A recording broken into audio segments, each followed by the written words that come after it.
जय हिंद दोस्तों, स्वागत है एक बार फिर से आपके अपने YouTube चैनल स्टडी प्लेटफॉर्म में। दोस्तों आज हम लोग भारतीय राज्य व्यवस्था एवं शासन की सीरीज को आगे बढ़ाते हुए एक बहुत ही महत्वपूर्ण टॉपिक को देखने वाले हैं।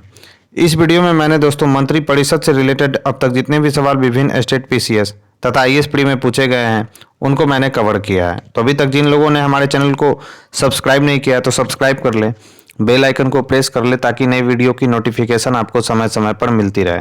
साथ ही साथ अगर ये वीडियो पसंद आए दोस्तों तो इसे ज़्यादा से ज़्यादा लाइक करें और अपने दोस्तों के साथ शेयर करें। तो चलिए आज के फर्स्ट क्वेश्चन के साथ इस डिस्कशन को स्टार्ट करते हैं। दोस्तों आज के डिस्कशन का हमारा फर्स्ट सवाल है दोस्तों, निम्नलिखित कथनों पर विचार कीजिए और नीचे दिए गए कुछ से सही उत्तर का चुनाव कीजिए।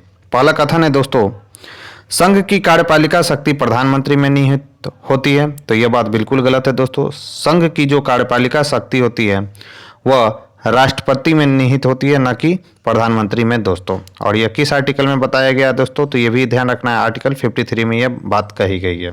तो पहला कथन तो गलत हो गया दोस्तों। दूसरा कथन है प्रधानमंत्री की नियुक्ति राष्ट्रपति के द्वारा की जाती है। यह बात बिल्कुल सही है दोस्तों। तीसरा है प्रधानमंत्री मंत्री परिषद के प्रधान होते हैं। यह भी बात बिल्कुल सही है दोस्तों। और चौथा कथन है दोस्तों, यह आवश्यक नहीं है कि नियुक्ति के समय प्रधानमंत्री संसद के किसी सदन का सदस्य हो। तो यह भी बात बिल्कुल सही है दोस्तों। यानी इसमें कथन 2, कथन 3 और कथन 4 ये तीनों सही हैं दोस्तों, बल्कि जबकि एक जो है दोस्तों इसमें गलत है। तो इस क्वेश्चन का राइट आंसर क्या हो जाएगा दोस्तों, तो इस क्वेश्चन का राइट आंसर हो जाएगा ऑप्शन नंबर सी। अब इंपॉर्टेंट फैक्ट्स इस क्वेश्चन से देख लेते हैं। तो संविधान के अनुच्छेद 53(1) के अनुसार संघ की कार्यपालिका शक्ति राष्ट्रपति में निहित होगी और वह इसका प्रयोग संविधान के अनुसार स्वयं या अपने अधीनस्थ अधिकारियों द्वारा करेगा। अनुच्छेद 74 क के तहत प्रधानमंत्री मंत्री परिषद का प्रधान होता है। अनुच्छेद 75 क के अनुसार प्रधानमंत्री की नियुक्ति राष्ट्रपति द्वारा होती है। अनुच्छेद 75(5) के प्रावधान के तहत कोई भी व्यक्ति यदि संसद सदस्य नहीं है तो भी वह प्रधानमंत्री बन सकता है या मंत्रिपरिषद में सम्मिलित हो सकता है, लेकिन 6 माह के भीतर उसे सदन की सदस्यता अवश्य लेनी होगी दोस्तों। तो ये महत्वपूर्ण फैक्ट्स है दोस्तों इस क्वेश्चन से रिलेटेड, जिसे आपको ध्यान में रखना है। नेक्स्ट क्वेश्चन है, भारत के प्रधानमंत्री के विषय में निम्नलिखित कथनों में से कौन सा सही है। तो ध्यान रखना है दोस्तों, प्रधानमंत्री जो होता है मंत्रिपरिषद का वास्तविक नेता होता है, जबकि नाम मात्र का नेता कौन होता है दोस्तों, तो याद रखना है वह होता है दोस्तों राष्ट्रपति। पहला कथन इसमें दिया गया मंत्री मंत्रिपरिषद का नाम मात्र का नेता होता है, यह बात बिल्कुल गलत है। वह संसद के प्रति उत्तरदायी नहीं है, तो यह भी बात बिल्कुल गलत है दोस्तों। और वह अपने मंत्रियों में से किसी को बर्खास्त नहीं कर सकता। तो यह शक्ति है दोस्तों कि वह अपने मंत्रियों में से किसी मंत्री को क्या कर सकता है, बर्खास्त कर सकता है। तो इसमें से आपसे पूछा गया था कि सही कथन कौन सा है, तो सही कथन इसमें कौन सा है दोस्तों, तो डी है। अब इंपॉर्टेंट फैक्ट देखते हैं। तो भारत के संविधान के अनुच्छेद 74(1) में स्पष्ट उल्लेख है कि राष्ट्रपति को सहायता और सलाह देने के लिए एक मंत्रिपरिषद होगी जिसका प्रधानमंत्री होगा। राष्ट्रपति अनिवार्यतः ऐसे व्यक्ति को प्रधानमंत्री नियुक्त करता है जो उस दल का नेता हो जिसका लोकसभा में बहुमत, या ऐसा व्यक्ति जो अन्य राजनीतिक दलों का समर्थन प्राप्त करके लोकसभा में विश्वास मत प्राप्त कर लेगा। अन्य सभी मंत्री राष्ट्रपति द्वारा प्रधानमंत्री की सलाह पर नियुक्त किए जाते हैं। अनुच्छेद 75(3) के तहत मंत्रिपरिषद लोकसभा के प्रति सामूहिक रूप से उत्तरदायी होती है। प्रधानमंत्री व्यवहार में किसी भी मंत्री को बर्खास्त कर सकता है राष्ट्रपति के माध्यम से। व्यवहार में प्रधानमंत्री मंत्रिपरिषद का वास्तविक नेता होता है दोस्तों। तो इस प्रकार विकल्प जो डी है दोस्तों वो करेक्ट आंसर है। नेक्स्ट है, भारत का प्रधानमंत्री होता है। तो याद रखना है दोस्तों, भारत का जो प्रधानमंत्री होता है वो नियुक्त होता है, न कि निर्वाचित होता है, ना ही चयनित होता है, ना ही मनोनीत होता है। और ये महत्वपूर्ण सवाल है जिसे आपको ध्यान में रखना है कि जो भारत का प्रधानमंत्री है दोस्तों वह नियुक्त होता है, न कि निर्वाचित होता है। तो कंफ्यूजन नहीं करना है, इसका राइट आंसर क्या हो जाएगा, नियुक्त होता है दोस्तों। नेक्स्ट है, भारत का प्रधानमंत्री मुख्य है। तो याद रखना है दोस्तों, भारत का जो प्रधानमंत्री है केंद्रीय सरकार का प्रमुख होता है दोस्तों, कौन सा, तो प्रधानमंत्री। तो राइट आंसर क्या हो जाएगा दोस्तों, तो बी। इंपॉर्टेंट फैक्ट देखते हैं। तो अनुच्छेद 74(1) के अनुसार राष्ट्रपति को सहायता और सलाह देने के लिए एक मंत्रिपरिषद होगी जिसका प्रधानमंत्री होगा। इस प्रकार भारत का प्रधानमंत्री केंद्रीय सरकार का व्यावहारिक प्रमुख होता है। वस्तुतः यह लोकसभा में बहुमत प्राप्त दल या गठबंधन का नेता होता है दोस्तों। नेक्स्ट है, भारतीय संविधान के अनुच्छेद 78 में प्रावधान है कि दायित्वों का, तो याद रखना है दोस्तों, दायित्वों का जो है उल्लेख है दोस्तों प्रधानमंत्री के लिए। तो भारतीय संविधान का अनुच्छेद 78 में प्रावधान है कि दायित्वों का प्रधानमंत्री के तो इसका राइट आंसर क्या हो जाएगा दोस्तों? तो दायित्वों का जो प्रावधान किया गया वो प्रधानमंत्री के लिए किया गया है, तो इसका राइट आंसर हो जाएगा डी। इंपॉर्टेंट फैक्ट देखते हैं। तो भारतीय संविधान के अनुच्छेद 78 में प्रधानमंत्री के दायित्वों का प्रावधान है, जिसके तहत प्रधानमंत्री का यह कर्तव्य होगा कि वह क्या क्या है दोस्तों? तो पहला है संघ के कार्यपालक के प्रशासन संबंधी और विधान विषयक प्रस्थापनाओं संबंधी मंत्रिपरिषद के सभी विनिश्चय राष्ट्रपति को संसूचित करें। दूसरा है संघ की कार्यपालक के प्रशासन संबंधी और विधान विषयक प्रस्थापनाओं संबंधी जो जानकारी राष्ट्रपति मांगे वह दे। और तीसरा है दोस्तों किसी विषय को जिस पर किसी मंत्री ने विनिश्चय कर दिया है किंतु मंत्रिपरिषद ने विचार नहीं किया, राष्ट्रपति द्वारा अपेक्षा किए जाने पर मंत्री परिषद के समक्ष विचार के लिए रखे दोस्तों। तो ये कुछ महत्वपूर्ण फैक्ट्स है इस क्वेश्चन से रिलेटेड, जिसे आपको ध्यान में रखना है। नेक्स्ट है कैबिनेट का तात्पर्य है। तो कैबिनेट का तात्पर्य क्या होता है दोस्तों? तो कैबिनेट स्तर के मंत्री इसमें शामिल होते हैं दोस्तों। तो यही कैबिनेट का अर्थ होता है कि कैबिनेट स्तर के इसमें मंत्री शामिल होते हैं। तो इसका राइट आंसर क्या होगा? तो बी होगा दोस्तों।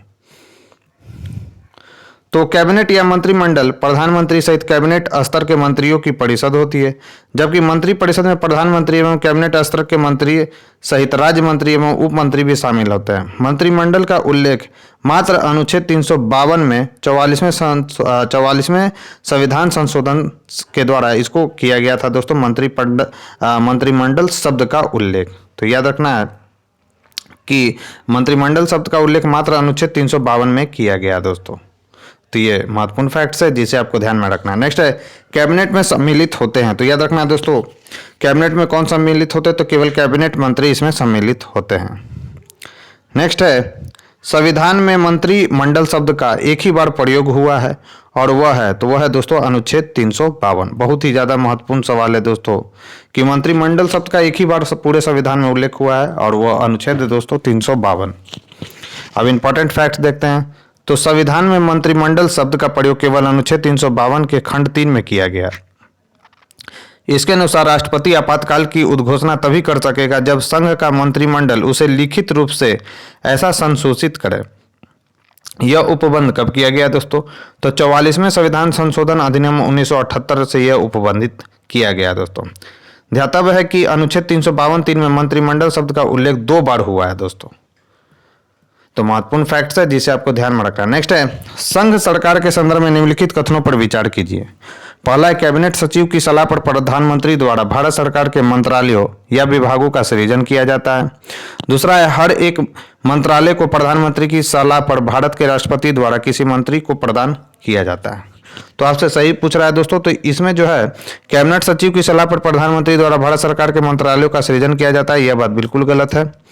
और दूसरा है इसमें दोस्तों हर एक मंत्रालय को प्रधानमंत्री की सलाह पर भारत के राष्ट्रपति द्वारा किसी मंत्री को प्रदान किया जाता है। तो यही जो है दोस्तों इसमें कथन जो है यह सही है दोस्तों। तो इसका राइट आंसर क्या हो जाएगा? तो बी होगा। तो कैबिनेट सचिव कैबिनेट सचिवालय का प्रमुख होता है जो सिविल सर्विसेज बोर्ड का पदेन अध्यक्ष भी होता है। मंत्रालयों की विभिन्न गतिविधियों के बारे में एवं कार्य संचालन संबंधी नियमों के बारे में जानकारी प्राप्त करना इसका कार्य होता है। भारत सरकार नियम 1961 के तहत सरकार के मंत्रालय या विभाग राष्ट्रपति द्वारा प्रधानमंत्री की सलाह पर सृजित किए जाते हैं। प्रधानमंत्री की सलाह पर भारत के राष्ट्रपति द्वारा किसी मंत्री को नियुक्त किया जाता है तथा मंत्रालय तथा विभागों का बंटवारा भी राष्ट्रपति प्रधानमंत्री की सलाह से करता है। अतः कथन 1 गलत है जबकि कथन 2 सही है दोस्तों। नेक्स्ट क्वेश्चन है दोस्तों संसदीय शासन में वास्तविक कार्यपालिका शक्ति किसके पास होती है? तो याद रखना है दोस्तों संसदीय यानी पार्लियामेंट्री फॉर्म ऑफ गवर्नमेंट में वास्तविक शासन जो वास्तविक कार्यपालिका होता है दोस्तों वो कौन होता है? तो याद रखना है दोस्तों प्रधानमंत्री होता है। तो इस क्वेश्चन का राइट आंसर क्या हो जाएगा? तो बी होगा। तो भारतीय संविधान के अनुसार प्रधानमंत्री का पद बहुत महत्वपूर्ण होता है। संसदीय व्यवस्था में राष्ट्रपति केवल नाम मात्र का कार्यकारी प्रमुख होता है तथा वास्तविक कार्यकारी शक्तियां प्रधानमंत्री के पास होती है। अनुच्छेद 74(1) के अनुसार राष्ट्रपति को सहायता और सलाह देने के लिए एक मंत्रिपरिषद होगी जिसका प्रधान प्रधानमंत्री होता है दोस्तों। और राष्ट्रपति अपने कृत्यों का जो प्रयोग है दोस्तों करने में ऐसी सलाह के अनुसार ही कार्य करेगा, यानी मंत्रिपरिषद के सलाह पर ही जो है दोस्तों राष्ट्रपति कार्य करेगा। तो इसका ये सब महत्वपूर्ण फैक्ट्स है दोस्तों जिसे आपको ध्यान में रखना है। नेक्स्ट है निम्नलिखित कथनों पर विचार कीजिए। पहला कथन है कि राष्ट्रपति भारत सरकार का कार्य अधिक सुविधापूर्वक किए जाने के लिए और मंत्रियों में उक्त कार्यों के आवंटन के लिए नियम बनाएगा। दूसरा है दोस्तों, भारत सरकार की समस्त कार्यपालिका कार्रवाई प्रधानमंत्री के नाम से ही हुई कही जाएगी। तो ये बात बिल्कुल गलत है दोस्तों, प्रधानमंत्री यहाँ पर नहीं होगा। यहाँ पर कौन सा होगा दोस्तों? तो यहाँ पर होगा राष्ट्रपति। तो दो तो गलत हो गया जबकि एक सही है दोस्तों। तो इस क्वेश्चन का राइट आंसर क्या होगा? तो ए होगा।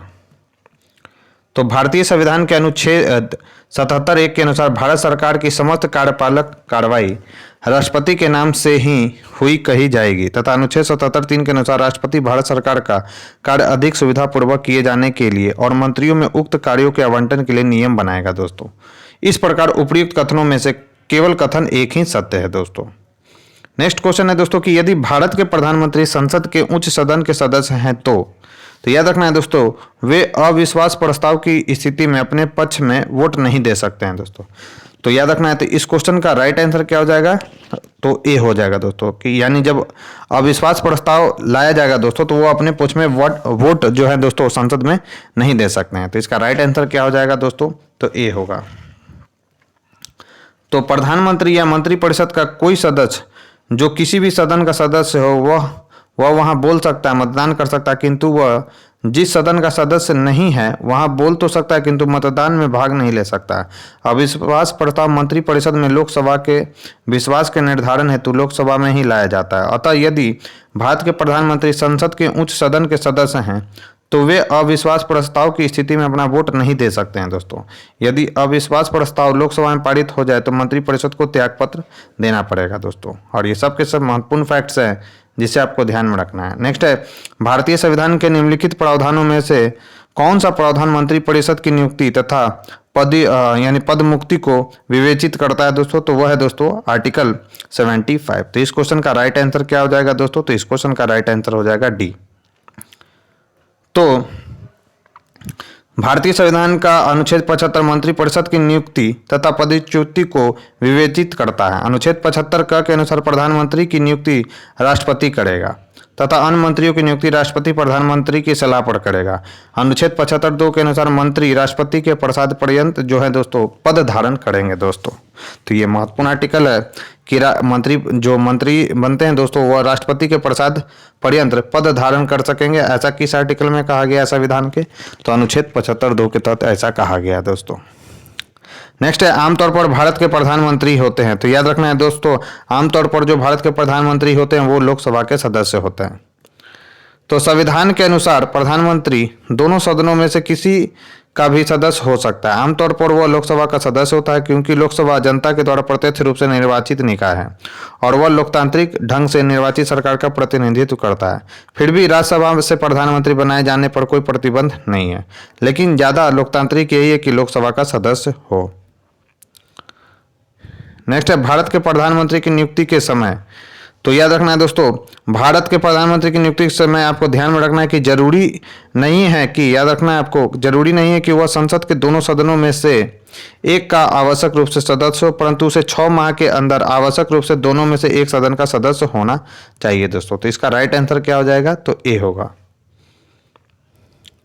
तो राष्ट्रपति द्वारा उस व्यक्ति को प्रधानमंत्री नियुक्त किया जाता है जिसे लोकसभा में बहुमत वाला दल या गठबंधन के द्वारा अपना नेता चुना जाता है।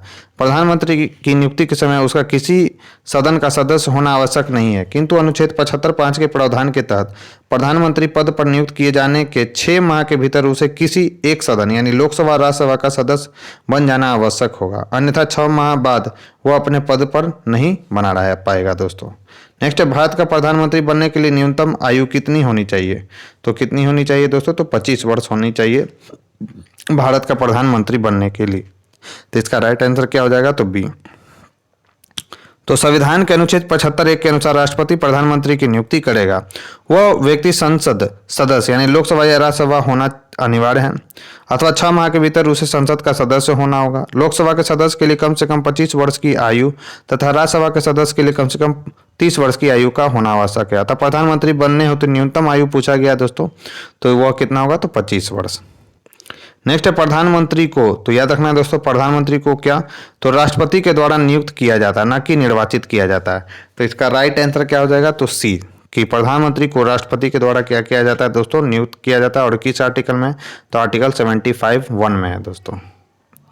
तो संविधान के अनुच्छेद 75(1) के तहत प्रधानमंत्री को राष्ट्रपति के द्वारा नियुक्त किया जाता है। सामान्यतः राष्ट्रपति द्वारा बहुमत प्राप्त पार्टी द्वारा नामित व्यक्ति को प्रधानमंत्री नियुक्त किया जाता है। तथापि लोकसभा में किसी भी दल का पूर्ण बहुमत न होने पर वह पूरी तरह से राष्ट्रपति पर निर्भर करता है कि वह किसे प्रधानमंत्री नियुक्त करेगा। नेक्स्ट है, अगर लिखित में से कौन सा वक्तव्य सही है। भारत का जो प्रधानमंत्री होता है दोस्तों, तो भारत का जो प्रधानमंत्री होता है वह अपने मंत्रिमंडल में मंत्री के रूप में काम करने के लिए व्यक्तियों का चयन करने में पूर्णतः स्वविवेकी का प्रयोग करता है दोस्तों। तो इसका राइट आंसर क्या हो जाएगा, तो सी होगा दोस्तों। तो प्रधानमंत्री मंत्री परिषद का प्रधान होता है। उसे अपने सहयोगी के रूप में ऐसे व्यक्तियों को चुनने का अधिकार है जो उसके साथ मिलकर कार्य कर सके। इस प्रकार मंत्रियों के चयन में वह स्वविवेकी का प्रयोग करता है।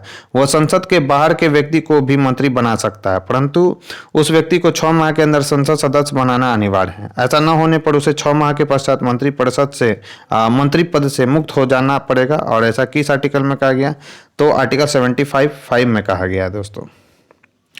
नेक्स्ट है, जो व्यक्ति संसद का सदस्य नहीं है केंद्रीय मंत्री रह सकता है। तो अधिकतम 6 माह तक जो वह है दोस्तों, वह केंद्रीय मंत्री रह सकता है। नेक्स्ट है, भारत में वह मंत्री जो संसद के दोनों में से किसी सदन का भी सदस्य नहीं है उसे मंत्री के पद से मुक्त हो जाना पड़ता है। कब, तो 6 माह बाद जो है दोस्तों वह अपना पद रिक्त कर देता है। तो इसका राइट आंसर क्या हो जाएगा, तो ए। नेक्स्ट है, भारत की संसद के संबंध में निम्नलिखित में से कौन सा कथन सही नहीं है। तो ध्यान रखना है दोस्तों, मंत्रिमंडल की सदस्यता निम्न सदन तक सीमित होती है, यह बात बिल्कुल गलत है दोस्तों। तो इसका राइट आंसर क्या होगा, तो सी होगा। तो कथन सी गलत है क्योंकि मंत्रिमंडल का सदस्य निम्न सदन यानी लोकसभा के साथ साथ उच्च सदन का भी हो सकता है। यहां तक कि संसद के दोनों सदनों के बाहर का व्यक्ति भी मंत्रिमंडल का सदस्य हो सकता है, परंतु उसे 6 माह के भीतर संसद के किसी सदन का सदस्य बनना होगा दोस्तों। नेक्स्ट है, भारत का प्रधानमंत्री किसके प्रति जवाबदेह है। तो याद रखना है दोस्तों, भारत का प्रधानमंत्री किसके प्रति जवाबदेह है, तो वह है दोस्तों लोकसभा के प्रति जवाबदेह, क्योंकि जनता द्वारा वो चुनकर आता है। तो भारतीय संविधान के अनुच्छेद 75(3) के तहत मंत्रिपरिषद सामूहिक रूप से लोकसभा के प्रति उत्तरदायी होता है। चूंकि मंत्रिपरिषद का प्रधान प्रधानमंत्री होता है, अतः प्रधानमंत्री भी लोकसभा के प्रति जवाबदेह होता है दोस्तों। नेक्स्ट है, मंत्रिपरिषद सामूहिक रूप से उत्तरदायी होते हैं। तो याद रखना है दोस्तों, मंत्रिपरिषद जो होते हैं सामूहिक रूप से लोकसभा के प्रति उत्तरदायी होते हैं, एक संवैधानिक बाध्यता के अंतर्गत उत्तरदायी होते हैं। और जो है दोस्तों अनुच्छेद 75(3) के तहत वो राष्ट्रपति के प्रसाद पर्यंत यानी राष्ट्रपति के प्रति जो होते हैं दोस्तों वो उत्तरदायी होते हैं। तो इस कथन में आपसे एक सही कथन पूछा जा रहा था दोस्तों, तो सही कथन कौन कौन सा है, तो 1, 2 और 3 जो है दोस्तों सही कथन है, जबकि अनुच्छेद 74(3) जो है दोस्तों सही कथन नहीं है। तो संविधान के अनुच्छेद 75(3) के अनुसार मंत्रिपरिषद सामूहिक रूप से लोकसभा के प्रति उत्तरदायी होते हैं। यह एक संवैधानिक बाध्यता है, अतः अभीष्ट उत्तर विकल्प बी होगा। अनुच्छेद 74(3) संविधान में नहीं है दोस्तों। नेक्स्ट है, मंत्रिपरिषद उत्तरदायी होते हैं। तो याद रखना है दोस्तों, मंत्रिपरिषद उत्तरदायी किस में होते हैं, तो यहाँ तो दिया गया कि लोकसभा के प्रति, लेकिन यहाँ लोकसभा के प्रति उत्तरदायी तो संसद दिया गया, इसलिए इस क्वेश्चन में स्टार लगा हुआ है दोस्तों। क्योंकि मंत्रिपरिषद जो होते हैं दोस्तों किसके प्रति होते हैं सामूहिक रूप से उत्तरदायी, तो लोकसभा के प्रति उत्तरदायी होते हैं। लेकिन अगर इसमें अगर विकल्प का चयन करना होता है दोस्तों, तो किसे चयन किया जाता है, संसद के प्रति, क्योंकि लोकसभा जो है दोस्तों इसी का अंग है। तो इसका अगर नहीं दिया, वैसे तो ये इसमें से कोई ऑप्शन नहीं होगा, लेकिन अगर मानना हो निकटतम विकल्प तो कौन सा मानना होगा दोस्तों, तो डी ऑप्शन को चूज करना पड़ेगा।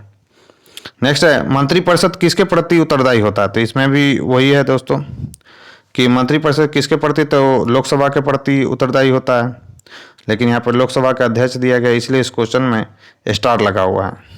तो छोड़ते हैं इस क्वेश्चन को। नेक्स्ट है दोस्तों, मंत्रिपरिषद सामूहिक रूप से निम्न से किसके प्रति उत्तरदायी होता है। तो याद रखना दोस्तों, लोकसभा के प्रति सामूहिक रूप से मंत्रिपरिषद उत्तरदायी होता है। नेक्स्ट है, संघीय मंत्रिपरिषद के मंत्री सामूहिक रूप से उत्तरदायी होते हैं। तो किसके प्रति उत्तरदायी होते हैं, तो केवल लोकसभा के प्रति उत्तरदायी होते हैं दोस्तों। तो अनुच्छेद 75(2) के अनुसार संघीय मंत्रिपरिषद के मंत्री राष्ट्रपति के प्रसाद पर्यंत पद धारण करते हैं और अनुच्छेद 75(3) के अनुसार मंत्रिपरिषद सामूहिक रूप से लोकसभा के प्रति उत्तरदायी होते हैं। नेक्स्ट है, भारतीय संविधान के संदर्भ में निम्नलिखित कथनों पर विचार कीजिए। संघ मंत्रिपरिषद लोकसभा के प्रति सामूहिक रूप से उत्तरदायी होगी, बिल्कुल सही है। संघ के मंत्री प्रधानमंत्री के प्रसाद पर्यंत अपने पद धारण करेंगे, यह बात बिल्कुल गलत है दोस्तों। प्रधानमंत्री के प्रसाद पर्यंत नहीं बल्कि राष्ट्रपति के प्रसाद पर्यंत जो है दोस्तों पद धारण करेंगे। तो इसमें केवल एक ही सही है दोस्तों और आंसर क्या हो जाएगा, तो ए। नेक्स्ट है कथन और कारण से रिलेटेड सवाल। पहला कथन है, भारत संघ में मंत्रिपरिषद संयुक्त रूप से लोकसभा और राज्यसभा दोनों के प्रति उत्तरदायी है, यह बात बिल्कुल गलत है, केवल लोकसभा के प्रति उत्तरदायी होता है दोस्तों। तो कथन तो गलत है। कारण इसका देखते हैं, लोकसभा और राज्यसभा दोनों के सदस्य संघीय सरकार में मंत्री बनने के लिए पात्रता रखते हैं, तो यह बात बिल्कुल सही है। तो कथन गलत है लेकिन कारण सही है दोस्तों। तो इसका राइट आंसर क्या हो जाएगा, तो डी। तो संविधान के अनुच्छेद 75(3) के अनुसार संघीय मंत्रिपरिषद संयुक्त रूप से संसद के निम्न सदन यानी लोकसभा के प्रति उत्तरदायी होते हैं, न कि राज्यसभा के प्रति, अतः कथन एक गलत है। भारतीय संविधान के अनुसार मंत्रियों की नियुक्ति प्रधानमंत्री की सिफारिश पर राष्ट्रपति द्वारा की जाती है। मंत्री पद धारण करने के लिए संसद के किसी भी सदन का सदस्य होना आवश्यक है। यदि ऐसा नहीं है तो उसे अनुच्छेद 75(5) के अनुसार 6 माह के भीतर संसद के किसी भी सदन की सदस्यता प्राप्त करनी होगी। इस प्रकार कारण आर सही है। नेक्स्ट है, निम्नलिखित कथनों पर विचार कीजिए। पहला कथन है, केंद्र में मंत्रिपरिषद संसद के प्रति सामूहिक रूप से उत्तरदायी होते हैं, बिल्कुल गलत है दोस्तों। संघीय मंत्री भारत के राष्ट्रपति के प्रसाद पर्यंत पद धारण करते हैं, यह बात बिल्कुल सही है। तीसरा कथन है दोस्तों, विधि निर्माण हेतु प्रस्ताव के बारे में प्रधानमंत्री राष्ट्रपति को सूचित करेगा, तो यह भी बात बिल्कुल सही है दोस्तों। तो इस क्वेश्चन में केवल कथन 2 और कथन 3 ही सही है। तो राइट आंसर क्या हो जाएगा दोस्तों, तो राइट आंसर इसका केवल हो जाएगा बी। तो संविधान के अनुच्छेद 75(3) के अनुसार मंत्रिपरिषद लोकसभा के प्रति सामूहिक रूप से उत्तरदायी होता है, न कि संसद जिसके अंतर्गत राष्ट्रपति, लोकसभा और राज्यसभा आते हैं। अनुच्छेद 75(2) के अनुसार मंत्री राष्ट्रपति के प्रसाद पर्यंत पद धारण करेंगे। अनुच्छेद 78 क के अनुसार प्रधानमंत्री का कर्तव्य है कि वह संघ के कार्यपालक के प्रशासन संबंधी और विधान विषयक प्रस्थापनाओं संबंधी मंत्रिपरिषद के सभी विनिश्चय राष्ट्रपति को संसूचित करेगा। नेक्स्ट क्वेश्चन है, निम्नलिखित में से किसका भारत के संविधान में तो स्पष्ट उल्लेख नहीं है पर परिपाटी के रूप में पालन किया जाता है। तो याद रखना है दोस्तों, प्रधानमंत्री यदि निम्न सदन में बहुमत खो देता है तो उसे त्यागपत्र देना चाहिए। तो इसका जो है दोस्तों भारतीय संविधान में इसका उल्लेख नहीं है, लेकिन परिपाटी के रूप में इसका जो है दोस्तों पालन किया जा रहा है। तो इसका राइट आंसर क्या हो जाएगा, तो इसका राइट आंसर हो जाएगा दोस्तों बी। तो प्रधानमंत्री यदि निम्न सदन यानी लोकसभा में बहुमत खो देता है तो वह त्यागपत्र दे देता है। इसका संविधान में कहीं उल्लेख नहीं है, किंतु निम्न सदन के प्रति मंत्रिपरिषद के सामूहिक उत्तरदायित्व की व्यवस्था अनुच्छेद 75(3) के कारण यह परंपरा है कि वह बहुमत खोते ही त्यागपत्र दे देता है दोस्तों। नेक्स्ट है, भारतीय राजनीतिक व्यवस्था में कार्यपालिका के अधीन रहकर कार्य करती हैं। तो याद रखना है दोस्तों, कार्यपालिका जो है विधायिका के अधीन जो है दोस्तों रहकर कार्य करती है। तो इसका राइट आंसर क्या होता है दोस्तों, तो बी हो जाएगा, यानी कार्यपालिका जो है दोस्तों विधायिका के प्रति उत्तरदायी होती है, ऐसा हम कह सकते हैं। तो इसका राइट आंसर हो जाएगा बी। तो भारत में संसदात्मक शासन प्रणाली है, यानी पार्लियामेंट्री फॉर्म ऑफ गवर्नमेंट है दोस्तों। यहाँ पर भारतीय राजनीतिक व्यवस्था में कार्यपालिका विधायिका के अधीन रहकर कार्य करती है, क्योंकि राजनीतिक कार्यपालिका का गठन विधायिका के सदस्यों में से होता है और कार्यपालिका सामूहिक रूप से विधायिका के यानी लोकसभा के प्रति उत्तरदायी होती है। नेक्स्ट है, निम्नलिखित में से कौन सा एक प्रस्ताव भारत में मंत्रिपरिषद रख सकती है। तो वह है दोस्तों कौन सा, तो विश्वास प्रस्ताव जो भारत में मंत्रिपरिषद रख सकती है दोस्तों। तो इसका राइट आंसर क्या हो जाएगा, तो डी। अच्छा सवाल है दोस्तों। तो संसद में विश्वास प्रस्ताव यानी मोशन ऑफ कॉन्फिडेंस समर्थन प्रस्ताव के रूप में सरकार द्वारा रखा जाता है। इस प्रकार के प्रस्ताव को लोकसभा में संसद में यानी लोकसभा में ही स्वीकृत अथवा अस्वीकृत किया जाता है। सरकार विश्वास प्रस्ताव संसद में तभी लाती है जब उसे लोकसभा में अपना बहुमत सिद्ध करना होता है। विश्वास प्रस्ताव प्रधानमंत्री या उनके मंत्रिपरिषद अथवा उनमें से कोई एक सदस्य रख सकता है, जबकि लोकसभा में सरकार के विरुद्ध अविश्वास प्रस्ताव विपक्ष के किसी सदस्य द्वारा लाया जाता है। लोकसभा में अविश्वास प्रस्ताव पारित हो जाने पर मंत्रिपरिषद को त्यागपत्र देना पड़ता है। भर्त्सना प्रस्ताव अथवा स्थगन प्रस्ताव भी सामान्यतः विपक्ष द्वारा लाए जाते हैं दोस्तों। ये कुछ महत्वपूर्ण फैक्ट्स थे दोस्तों इस क्वेश्चन से रिलेटेड, जिसे आपको ध्यान में रखना है। दोस्तों अगर ये वीडियो आपको पसंद आ रही हो तो प्लीज़ इसे लाइक कर लीजिएगा और चैनल को सब्सक्राइब कर लीजिएगा, ताकि नई वीडियो की नोटिफिकेशन आपको समय समय पर मिलती रहे। और अगर ये आपको ज़्यादा पसंद आ रही हो दोस्तों तो इसे कृपया करके अपने दोस्तों के साथ भी क्या कर दीजिएगा दोस्तों, शेयर कर दीजिएगा। बढ़ते अपने नेक्स्ट क्वेश्चन की ओर। नेक्स्ट क्वेश्चन है दोस्तों, किस सदन के सदस्यों द्वारा बहुमत से अविश्वास प्रस्ताव पास होने पर मंत्रिपरिषद को त्यागपत्र देना होगा? तो उस सदन का नाम है दोस्तों लोकसभा। तो इसका राइट आंसर क्या हो जाएगा? तो इसका राइट आंसर हो जाएगा दोस्तों बी। नेक्स्ट है, अपना त्यागपत्र देने के बाद भारत में एक मंत्री को अपने त्यागपत्र के विषय में लोकसभा में व्यक्तिगत वक्तव्य देने के लिए किसकी अनुमति की आवश्यकता होती है? तो स्पीकर यानी अध्यक्ष की अनुमति की आवश्यकता होती है दोस्तों। अपने एक मंत्री को अपने त्यागपत्र के विषय में लोकसभा में व्यक्तिगत वक्तव्य देने के लिए किससे अनुमति लेनी पड़ती है? तो स्पीकर से अनुमति लेनी पड़ती है दोस्तों। तो लोकसभा के प्रक्रिया एवं संचालन संबंधी नियम 199 के अंतर्गत मंत्री को अपने त्यागपत्र के विषय में लोकसभा में व्यक्तिगत वक्तव्य देने के लिए स्पीकर यानी लोकसभा अध्यक्ष की अनुमति की आवश्यकता होती है। यदि मंत्री वक्तव्य नहीं देना चाहता है तो स्पीकर के द्वारा उसको अपने त्यागपत्र के विषय में बोलने के लिए बाध्य नहीं किया जा सकता है। यह मंत्री की अपनी स्वतंत्र इच्छा होती है दोस्तों।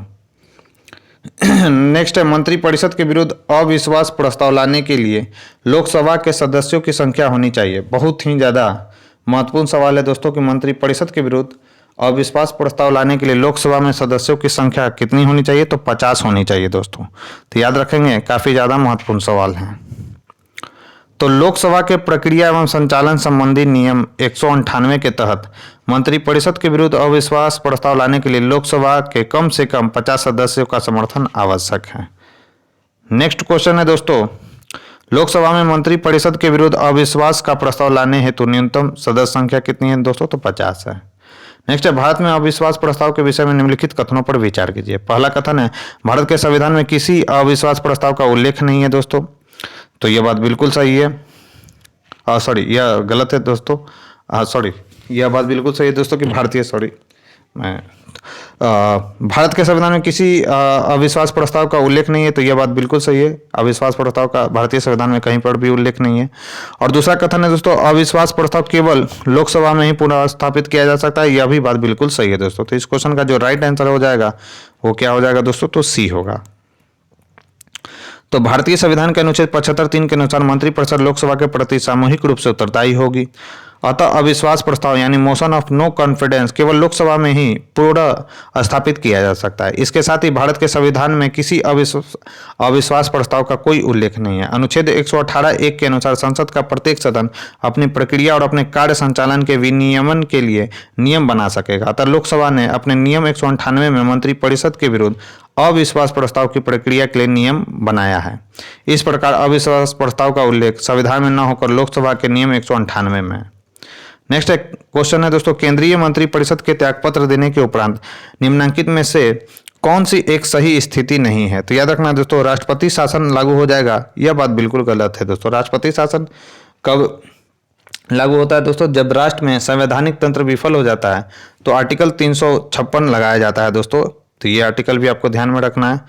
तो इस क्वेश्चन में आपसे गलत कथन पूछा जा रहा था दोस्तों, तो वो कौन सा है कि राष्ट्रपति शासन लगाया जाएगा जब केंद्रीय मंत्रिपरिषद त्यागपत्र दे देगा। तो ऐसा कुछ नहीं होता है दोस्तों। केंद्रीय मंत्री अगर त्यागपत्र देता है तो उसमें राष्ट्रपति शासन नहीं लगाया जाता है। तो राष्ट्रपति शासन राज्यों में संवैधानिक तंत्र के विफल हो जाने की दशा में अनुच्छेद 356 के तहत लगाया जाता है। भारतीय संविधान में केंद्रीय मंत्रिपरिषद के त्यागपत्र देने की स्थिति में केंद्र में राष्ट्रपति शासन लागू होने की कोई व्यवस्था नहीं है। वैकल्पिक व्यवस्था नई सरकार का गठन होने तक वही मंत्रिपरिषद कार्य करती है दोस्तों। नेक्स्ट है, प्रदेश का कौन सा नेता नेहरू की कैबिनेट में पहले गृह मंत्री तथा बाद में रक्षा मंत्री बने? तो वे थे दोस्तों कैलाश नाथ काटजू। तो याद रखना है दोस्तों, कैलाश नाथ जो काटजू थे वो नेहरू की कैबिनेट में पहले गृह मंत्री थे तथा बाद में क्या बनाए गए दोस्तों? तो यह बनाए गए रक्षा मंत्री। तो इंपॉर्टेंट सवाल है जिसे आपको ध्यान में रखना है। तो कैलाश नाथ काट जो नेहरू की कैबिनेट में 1951 में विधि मंत्री के रूप में शामिल हुए थे तथा इसी वर्ष में वे देश के तीसरे गृह मंत्री बने। 1955 में उन्हें रक्षा मंत्री का पद भार सौंपा गया और 1957 से 62 के दौरान मध्य प्रदेश के मुख्यमंत्री भी रहे दोस्तों कैलाश नाथ काटजू। नेक्स्ट है, स्वतंत्र भारत के प्रथम वित्त मंत्री थे। तो इसमें तो कोई ऑप्शन ही नहीं होगा क्योंकि स्वतंत्र भारत के जो प्रथम वित्त मंत्री थे दोस्तों वे थे आर.के. शनमुखम चेट्टी।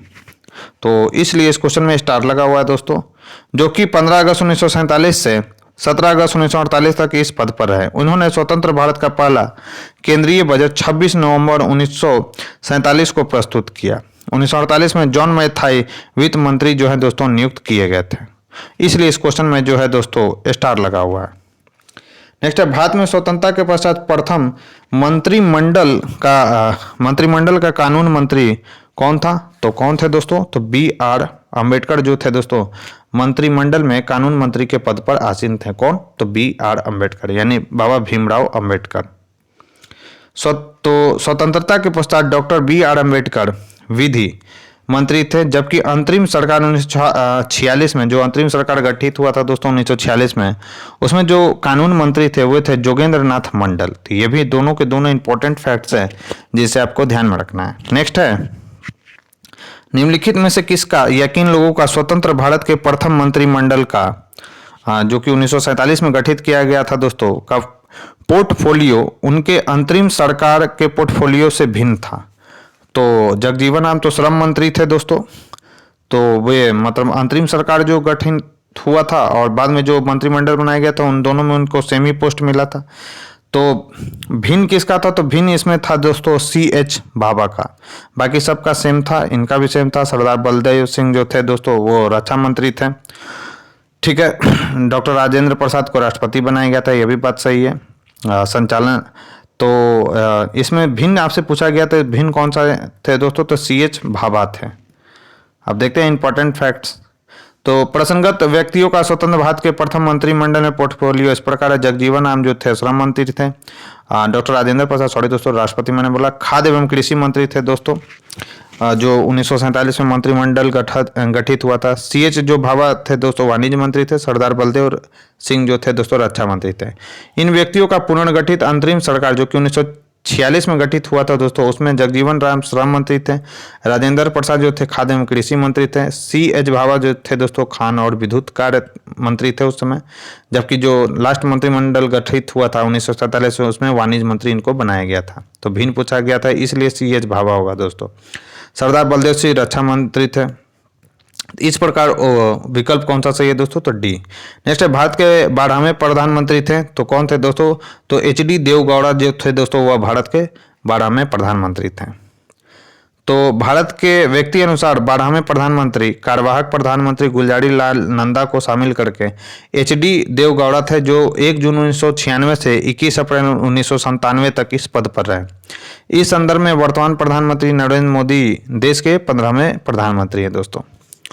भारत के 15वें प्रधानमंत्री की आधिकारिक वेबसाइट पर भी प्रधानमंत्री का 15वें प्रधानमंत्री के रूप में उल्लेख है दोस्तों। नेक्स्ट है, प्रधानमंत्रियों को उनके कार्यकाल के साथ सम्मिलित कीजिए। H.D. देवगौड़ा है दोस्तों, तो H.D. जो देवगौड़ा थे दोस्तों कब से कब तक इनका कार्यकाल था? तो याद रखना है 96 से 97 इनका कार्यकाल था दोस्तों। अटल बिहारी वाजपेयी जी का कार्यकाल कब से कब तक था दोस्तों? तो याद रखना है इनका जो कार्यकाल रहा था वो कब से कब तक रहा था? तो इनका कार्यकाल रहा था दोस्तों 1999 से 2004 के बीच में। तो पहले इन्हीं दोनों को मैच करा कर देखते हैं। तो A का D हो जाएगा और 1 का जो D हो जाएगा और 3 का A हो जाएगा। तो 1 का D और 3 का A, तो 1 का D एक ही ऑप्शन में है दोस्तों, और वो ऑप्शन कौन सा है? तो वो ऑप्शन है दोस्तों D। तो इसका राइट आंसर क्या हो जाएगा? D। तो H.D. देवगौड़ा का कार्यकाल कब से कब तक था? तो 1 जून 1996 से 21 अप्रैल 1997। चंद्रशेखर का जो प्रधानमंत्री बने थे दोस्तों उनका कार्यकाल कब से कब तक था? तो 10 नवंबर 1990 से 21 जून 1991 तक वो प्रधानमंत्री रहे थे दोस्तों। अटल बिहारी वाजपेयी का कार्यकाल कब से कब तक था दोस्तों? तो मार्च 1998 से मई यानी 22 मई 2004 तक। इंद्र कुमार गुजराल का कार्यकाल कब से कब तक था दोस्तों, तो 21 अप्रैल 1997 से 19 मार्च 1998। विश्वनाथ प्रताप सिंह का जो कार्यकाल है दोस्तों 2 दिसंबर 1989 से 10 नवंबर 1990 तक इनका कार्यकाल रखा था दोस्तों। उल्लेखनीय है कि अटल बिहारी वाजपेयी उपर्युक्त अवधि के पूर्व यानी 16 मई 1996 से 1 जून 1996 की संक्षिप्त अवधि के लिए भी देश के प्रधानमंत्री रहे थे। मात्र 13 दिन के लिए बनाए गए थे दोस्तों, याद रखेंगे इस फैक्ट्स को। नेक्स्ट है, निम्नलिखित में से कौन एक से अधिक बार प्रधानमंत्री नियुक्त हुए हैं, तो एक से अधिक बार प्रधानमंत्री नियुक्त हुए हैं दोस्तों, जवाहरलाल नेहरू सही है। अटल बिहारी वाजपेयी भी जो है दोस्तों एक से अधिक बार प्रधानमंत्री रह चुके हैं, इंदिरा गांधी भी और गुलजारी लाल नंदा भी। इसलिए इस क्वेश्चन का राइट आंसर क्या हो जाएगा, तो डी। नेक्स्ट है, निम्नलिखित में से, और यहाँ पर दिया गया कुछ इंपॉर्टेंट फैक्ट दोस्तों, कि इनमें जिनमें गुलजारी लाल जो नंदा है दोस्तों 2 बार कार्यकारी प्रधानमंत्री यानी कार्यवाहक प्रधानमंत्री इनको बनाया गया दोस्तों। और सबसे अधिक बार एक से अधिक बार कौन कौन हैं, तो उनमें गुलजारी लाल नंदा, जवाहरलाल नेहरू, इंदिरा गांधी है और अटल बिहारी वाजपेयी हैं दोस्तों। सबसे लंबा कार्यकाल किनका है दोस्तों, तो जवाहरलाल नेहरू का। तो ये भी सवाल आपको ध्यान में रखना है। नेक्स्ट है, निम्नलिखित में से किन्होंने अपने राजनीतिक जीवन में भारत के प्रधानमंत्री का पद एक बार से अधिक समयांतर के बाद सुशोभित किया है, तो वे थे दोस्तों कौन कौन से, तो जवाहरलाल नेहरू, गुलजारी लाल नंदा, इंदिरा गांधी और अटल बिहारी वाजपेयी। तो इसका राइट आंसर हो जाएगा 1, 3, 4, 5। तो एक बार से अधिक समयांतर के बाद सुशोभित किया, तो जवाहरलाल एक तो होगा ही। उसके बाद कौन सा हो जाएगा दोस्तों, गुलजारी लाल। इसमें ऑप्शन क्या दिया गया, सी 3, 4, 5।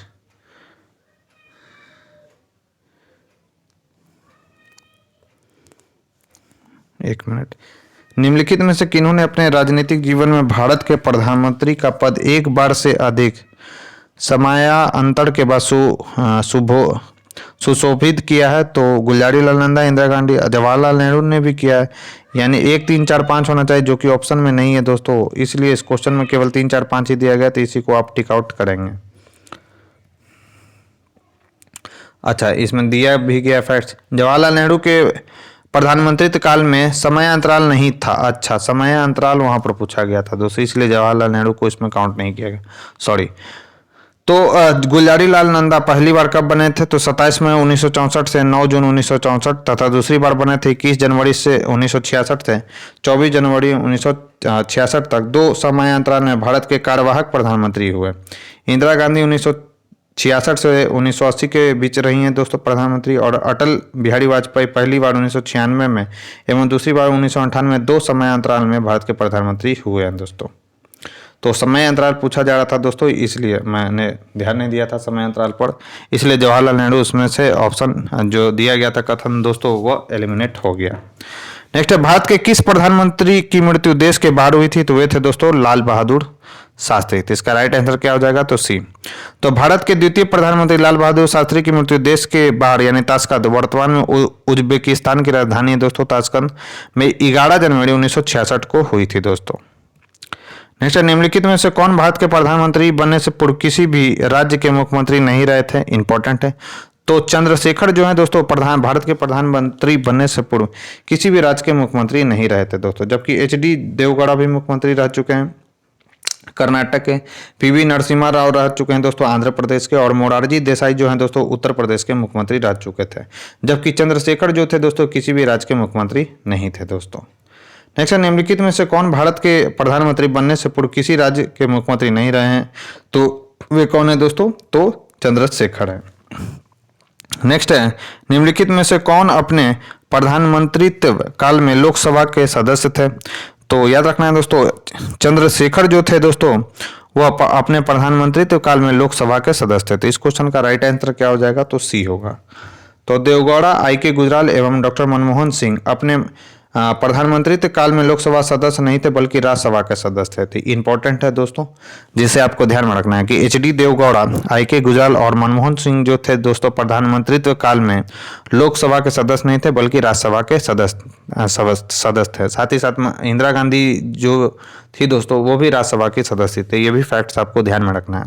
जबकि चंद्रशेखर 10 नवंबर 1990 से 21 जून 1991 के मध्य भारत के प्रधानमंत्री थे और इस दौरान वे बलिया लोकसभा निर्वाचन क्षेत्र में सांसद भी थे दोस्तों। नेक्स्ट है, भारत के प्रधानमंत्री में से कौन अपने कार्यकाल में संसद के कभी भी उपस्थित नहीं हुए? तो वे थे दोस्तों चौधरी चरण सिंह। इनका चरण कभी भी लोकसभा में पढ़ा ही नहीं दोस्तों, तो आप इस ट्रिक से भी याद कर सकते हैं। तो इसका राइट आंसर क्या हो जाएगा? डी।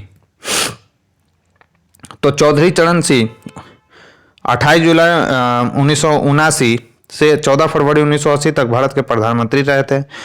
उनके पूरे कार्यकाल के दौरान लोकसभा की बैठक ही नहीं हुई। लोकसभा की निर्धारित बैठक से एक दिन पूर्व ही कांग्रेस द्वारा समर्थन वापसी के कारण चौधरी चरण सिंह को प्रधानमंत्री पद से इस्तीफा देना पड़ा। इन 3 प्रसंगत प्रधानमंत्री अपने कार्यकाल में संसद में उपस्थित हुए थे दोस्तों। अन्य 3 जो थे दोस्तों। नेक्स्ट, निम्नलिखित में से कौन भारत के संघीय वित्त मंत्री रहे?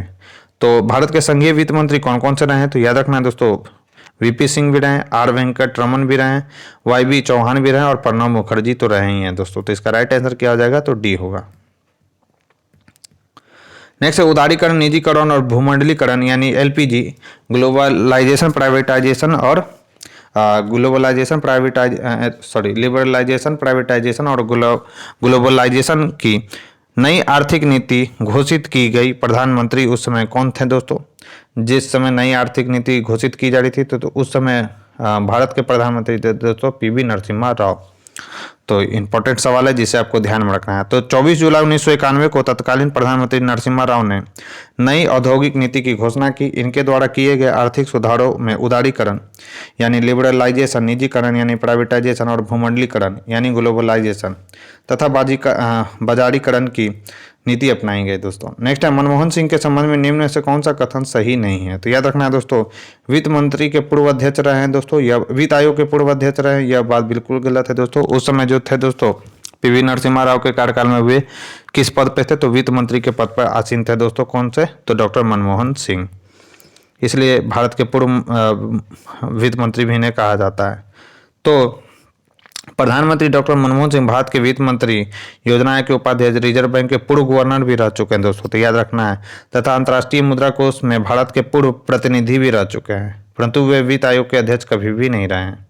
नेक्स्ट है, प्रधानमंत्री मनमोहन सिंह कहाँ से बिलोंग करते थे? तो असम से राज्यसभा के सदस्य थे दोस्तों प्रधानमंत्री मनमोहन सिंह। तो इसका राइट आंसर क्या हो जाएगा? तो डी होगा। तो डॉक्टर मनमोहन सिंह वर्ष 2004 से 2014 तक प्रधानमंत्री पद पर रहे। वे असम राज्य के सर्वप्रथम 1991 में राज्यसभा के सदस्य चुने गए थे। इसके पश्चात वे लगातार असम से ही 1996, 2001 और 2007 तथा 2003 में राज्यसभा के सदस्य बने। वर्तमान में 2019 से वे राजस्थान के राज्यसभा के सदस्य हैं दोस्तों। तो ये भी फैक्ट्स आपको ध्यान में रखना है। नेक्स्ट है, कथन और कारण से रिलेटेड कथन है, मंत्री नीति बनाते हैं और लोकसभा उनका क्रियान्वयन करते हैं। कारण है, संसदीय प्रणाली में मंत्रियों का उत्तरदायित्व का सिद्धांत है दोस्तों। तो इसका राइट आंसर क्या हो जाएगा? तो इसका राइट आंसर है दोस्तों, कथन और कारण दोनों सही है, लेकिन कारण जो है दोस्तों कथन की सही व्याख्या नहीं कर रहा है। अब इंपॉर्टेंट फैक्ट देखते हैं। तो कथन और कारण दोनों सही है, किंतु कारण जो है दोस्तों कथन का सही स्पष्टीकरण नहीं है। मंत्रियों के उत्तरदायित्व के कारण अधिकारी जो है दोस्तों अनामता के सिद्धांत से संरक्षित रहते हैं और अधिकारियों के द्वारा किए गए कार्यान्वयन की जिम्मेदारी अंतिम रूप से मंत्री की होती है। नेक्स्ट है, कथन और कारण से रिलेटेड, किसी व्यक्ति को उप प्रधानमंत्री कहना केवल राजनीतिक निर्णय है। कारण है, वह उसे प्रधानमंत्री का कोई अधिकार प्रदान नहीं करता है। तो इसका राइट आंसर है, दोनों सही है और कारण जो है दोस्तों कथन की सही व्याख्या नहीं कर रहा है। तो क्यों कहा गया? तो भारतीय संविधान के किसी अनुच्छेद में उप प्रधानमंत्री के पद एवं उत्तरदायित्व के निर्वहन का उल्लेख नहीं है। भारतीय प्रधानमंत्री के परामर्शानुसार राष्ट्रपति मंत्रिमंडल के किसी सदस्य को उप प्रधानमंत्री नियुक्त कर सकते हैं दोस्तों। उप प्रधानमंत्री के उत्तरदायित्व का निर्धारण प्रधानमंत्री का विशेषाधिकार है। इस प्रकार कथन और कारण दोनों सही है, परंतु कारण जो है कथन की सही व्याख्या नहीं कर रहा है। नेक्स्ट है, उप प्रधानमंत्री पद का सृजन। तो याद रखना है, संविधान के प्रावधानों से हटकर हुआ है दोस्तों उप प्रधानमंत्री के पद का सृजन। तो इसका राइट आंसर क्या हो जाएगा? तो बी। तो उप प्रधानमंत्री पद का जो उल्लेख है दोस्तों संविधान में नहीं है, याद रखेंगे इस फैक्ट्स को। तथा राजनीतिक बाध्यताओं के कारण संविधान के प्रावधानों से हटकर इस पद का सृजन किया जाता है, जो कि पूर्णतः गैर संवैधानिक पद है दोस्तों। नेक्स्ट है, निम्नलिखित कथनों पर विचार कीजिए। पहला कथन है, भारतीय संघ की कार्यपालिका शक्ति प्रधानमंत्री में निहित है। तो यह बात बिल्कुल गलत है, प्रधानमंत्री में नहीं बल्कि राष्ट्रपति में नियुक्त है। दूसरा है, प्रधानमंत्री सिविल सेवा बोर्ड का पदेन अध्यक्ष होता है। तो यह बात बिल्कुल गलत है दोस्तों। सिविल सेवा जो बोर्ड का पदेन अध्यक्ष होता है वो कौन होता है दोस्तों? तो सबसे पहले तो ये गलत है, तो दोनों कथन ही गलत है, इसका राइट आंसर डी हो जाएगा। तो सिविल सेवा बोर्ड का जो पदेन अध्यक्ष होता है दोस्तों कौन होता है? तो वो होता है, नाम है दोस्तों कैबिनेट सचिव, वो सिविल सेवा बोर्ड का पदेन अध्यक्ष होता है दोस्तों। इंपॉर्टेंट फैक्ट देखते हैं तो आर्टिकल 53(1) के अनुसार संघ की कार्यपालिका शक्ति राष्ट्रपति में निहित होगी तथा और वह उसका प्रयोग इस संविधान के अनुसार स्वयं या अपने अधीनस्थ अधिकारियों के द्वारा करेगा था। कथन ये गलत है। कैबिनेट सचिवालय प्रधानमंत्री के प्रत्यक्ष प्रभार के तहत होता है। सचिवालय का प्रशासनिक प्रमुख कैबिनेट सचिव होता है, जो सिविल सेवा बोर्ड का पदेन अध्यक्ष भी होता है दोस्तों। इस प्रकार कथन 2 गलत है। नेक्स्ट, निम्नलिखित कथनों पर विचार कीजिए। भारत के संविधान में उपबंध है कि समस्त कैबिनेट मंत्री अनिवार्य रूप से केवल लोकसभा के प्रति आसीन सदस्य होंगे। तो ऐसा कुछ नहीं है दोस्तों। केंद्रीय कैबिनेट सचिवालय संसदीय कार्य मंत्रालय के क्या है दोस्तों? तो निवेशाधीन कार्य करता है, विवेकाधीन कार्य करता है। तो इसका राइट आंसर क्या दिया गया? डी, ना तो एक ही और ना तो एक ना ही दो। इंपॉर्टेंट फैक्ट देखते हैं तो संविधान के अनुच्छेद 75(3) के अनुसार मंत्रिपरिषद लोकसभा के प्रति उत्तरदायी होगी। मंत्रीगण संसद के किसी भी सदन के सदस्य हो सकते हैं। अनुच्छेद 75(5) के अनुसार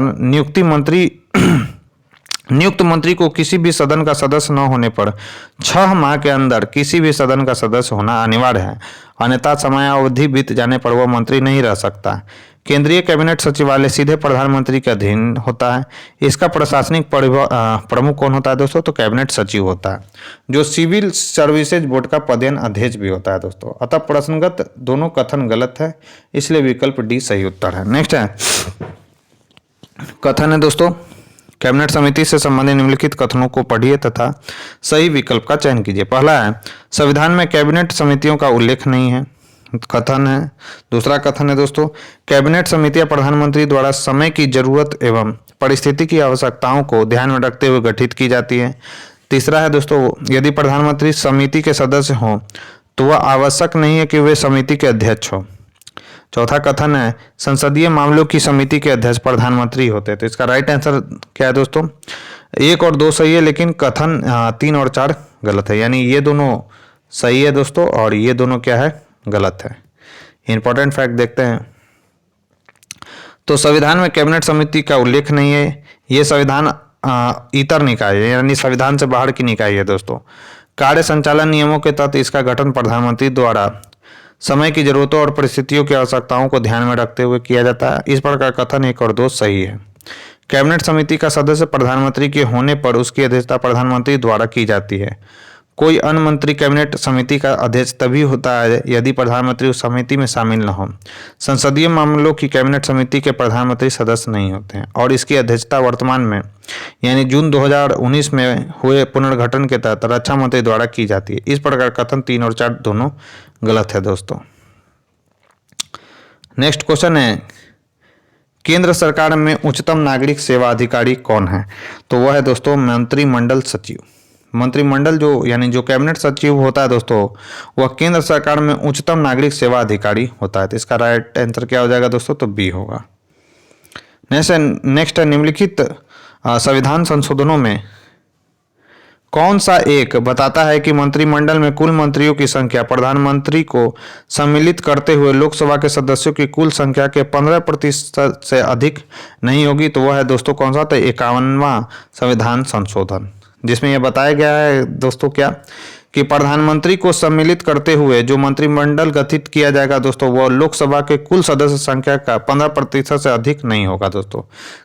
कौन से संविधान संशोधन में कहा गया? तो 51वां संविधान संशोधन कब हुआ था? तो 2003 में।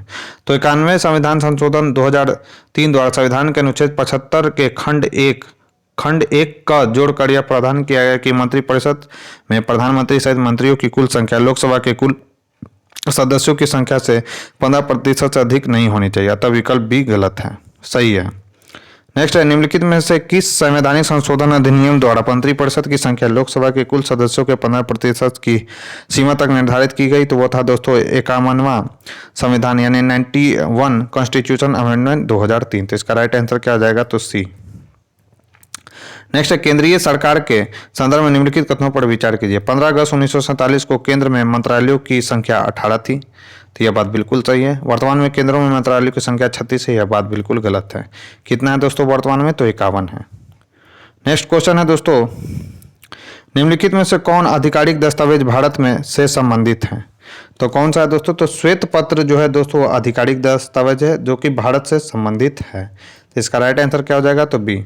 तो भारत में सरकार द्वारा अथवा उसके किसी मंत्रालय द्वारा किसी विषय पर विस्तृत एवं आधिकारिक विवरण श्वेत पत्र यानी व्हाइट पेपर के रूप में जारी की जाती है। नेक्स्ट है, संघीय मंत्रिमंडल का पुनर्गठन किसकी रिपोर्ट पर आधारित था? तो याद रखना है दोस्तों, गोपाल स्वामी अयंगर की रिपोर्ट पर आधारित था दोस्तों संघीय मंत्रिमंडल का पुनर्गठन। तो इसका राइट आंसर क्या हो जाएगा? ए।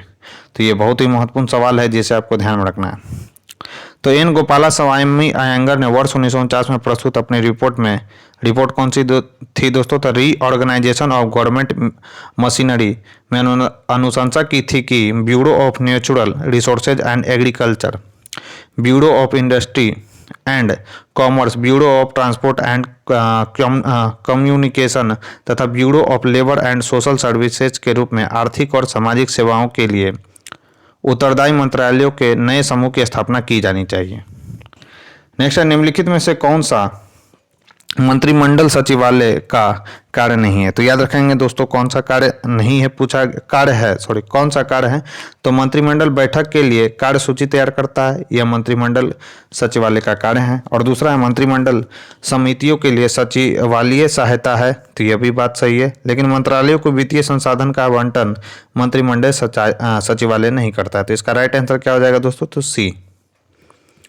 तो याद रखने की भारत सरकार नियम 1961 में मंत्रिमंडल सचिवालय को नियम की प्रथम अनुसूची में स्थान दिया गया। इस सचिवालय को आवंटित विषय हैं मंत्रिमंडल तथा मंत्रिमंडलीय समितियों को सचिवीय यानी सेक्रेटेरियल सहायता, और दूसरा है दोस्तों कार्य के नियम। मंत्रिमंडल सचिवालय द्वारा मंत्रिमंडल और मंत्रिमंडलीय समितियों को उपलब्ध कराई जाने वाली सचिवीय सहायता में शामिल कौन कौन से हैं? तो प्रधानमंत्री के आदेश पर मंत्रिमंडल की बैठकें आयोजित करना,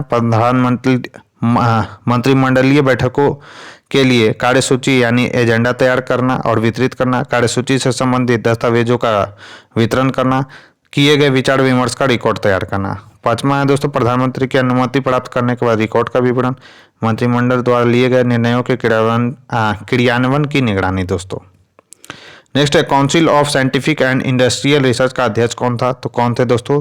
तो भारत के प्रधानमंत्री होते हैं दोस्तों council of scientific and industrial research के अध्यक्ष। तो वैज्ञानिक एवं औद्योगिक अनुसंधान परिषद के पदेन अध्यक्ष भारत के प्रधानमंत्री होते हैं, जबकि केंद्रीय विज्ञान एवं प्रौद्योगिकी मंत्री इसके पदेन उपाध्यक्ष होते हैं दोस्तों। नेक्स्ट है, राष्ट्रीय सुरक्षा समिति का प्रधान कौन होता है? तो होता है दोस्तों भारत का प्रधानमंत्री। नेक्स्ट है, स्वतंत्र भारत में प्रथम बार संसदीय सचिव का पद किस वर्ष सृजित किया गया था? तो याद रखना दोस्तों स्वतंत्र भारत में प्रथम बार संसदीय सचिव का पद जो है दोस्तों 1951 में सृजित किया गया था। तो इस क्वेश्चन का राइट आंसर क्या हो जाएगा? तो ए। तो स्वतंत्र भारत में प्रथम बार संसदीय सचिव का पद वर्ष 1951 में सृजित किया गया था। संसदीय सचिव एक उच्च रैंकिंग का सरकारी पद है। संसदीय सचिव की नियुक्ति भारत के प्रधानमंत्री करते हैं, याद रखेंगे दोस्तों। संसदीय सचिव का प्रमुख कार्य क्या क्या है? तो कैबिनेट मंत्रियों एवं प्रधानमंत्री की सहायता करना। नेक्स्ट है, निम्नलिखित में से किसका सुमेल नहीं है? तो याद रखना है दोस्तों राजीव गांधी जो है दोस्तों उनका जो समाधि स्थल है कर्म भूमि नहीं कहलाता है, बल्कि क्या कहलाता है दोस्तों? तो उनका समाधि स्थल वीर भूमि कहलाता है। जवाहरलाल नेहरू का समाधि स्थल शांतिवन, लाल बहादुर शास्त्री का विजय घाट और इंदिरा गांधी का जो है दोस्तों शक्ति स्थल कहलाता है। तो ये बात बिल्कुल सही है। नेक्स्ट है, जय जवान जय किसान का नारा किसने दिया था? तो लाल बहादुर शास्त्री ने दिया था। तो दोस्तों यह थी हमारी आज की डिस्कशन। तो इस डिस्कशन में बस आज इतना ही। यह डिस्कशन आपको कैसा लगा मुझे कमेंट बॉक्स में लिखकर जरूर बताएं दोस्तों। साथ ही साथ अगर ये वीडियो आपको पसंद आ रही हो दोस्तों तो प्लीज़ इसे ज़्यादा से ज़्यादा लाइक करें और अपने दोस्तों के साथ शेयर करें ताकि और लोगों तक ये वीडियो पहुँच सके। तो आज के लिए बस इतना ही दोस्तों, मिलते हैं अपने नेक्स्ट वीडियो में। तब तक के लिए बने रहें हमारे यूट्यूब चैनल के साथ। Thank you.